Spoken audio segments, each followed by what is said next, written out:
Namaku Rina, usia 32 tahun. Aku pernah melalui masa paling kelam dalam hidupku, yaitu saat pernikahanku hancur. Selama 7 tahun, aku berumah tangga dengan seorang pria yang awalnya aku percaya sebagai belahan jiwa. Namun, tahun-tahun terakhir bersama dia penuh dengan pertengkaran, kekecewaan, bahkan pengkhianatan. Aku sempat berpikir bercerai adalah sebuah aib besar. Aku takut dianggap gagal, takut anakku kehilangan sosok ayah, dan takut menghadapi hidup sendirian. Namun, di dalam hati kecilku, aku tahu aku sudah tidak bahagia lagi. Air mata lebih sering hadir daripada tawa, dan luka semakin dalam. Hari perceraian. Hari itu, aku keluar dari pengadilan dengan mata sembab. Rasanya campur aduk, ada lega, ada sedih. Lega karena akhirnya aku terbebas dari ikatan yang menyiksa batin. Tapi juga sedih karena aku pernah begitu percaya dengan janji yang ternyata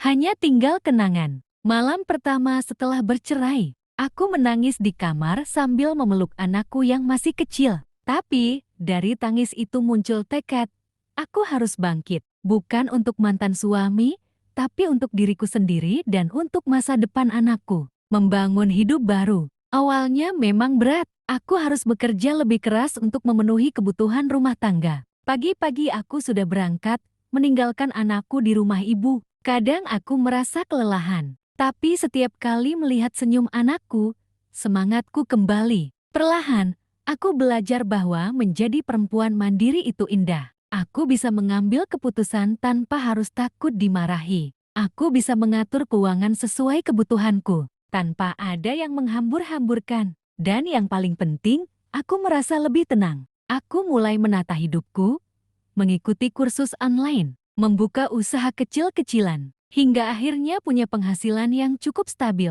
Aku juga punya waktu untuk merawat diri, berkumpul dengan sahabat, dan melakukan hal-hal yang dulu dilarang mantan suamiku. Bahagia yang sesungguhnya. Kini, setelah beberapa tahun, aku menyadari bahwa perceraian bukanlah akhir dari hidup. Justru itu adalah pintu baru menuju kebahagiaan yang sesungguhnya. Aku bisa tertawa lepas, menikmati kopi di teras rumah tanpa rasa takut, dan tidur nyenyak tanpa harus memikirkan pertengkaran. Orang-orang pernah mencibir, menyebutku janda, tapi aku belajar untuk tidak peduli. Gelar itu tidak menentukan siapa aku. Aku lebih memilih dikenal sebagai perempuan yang kuat, mandiri, dan bahagia setelah dicerai. Dan yang paling membahagiakan, anakku tumbuh dengan baik. Dia sering bilang, "Mama sekarang lebih ceria." Mama sering tersenyum. Kata-kata itu saja sudah cukup membuatku yakin bahwa keputusanku benar. Pelajaran hidup. Dulu aku takut bercerai karena mengira aku akan kehilangan segalanya.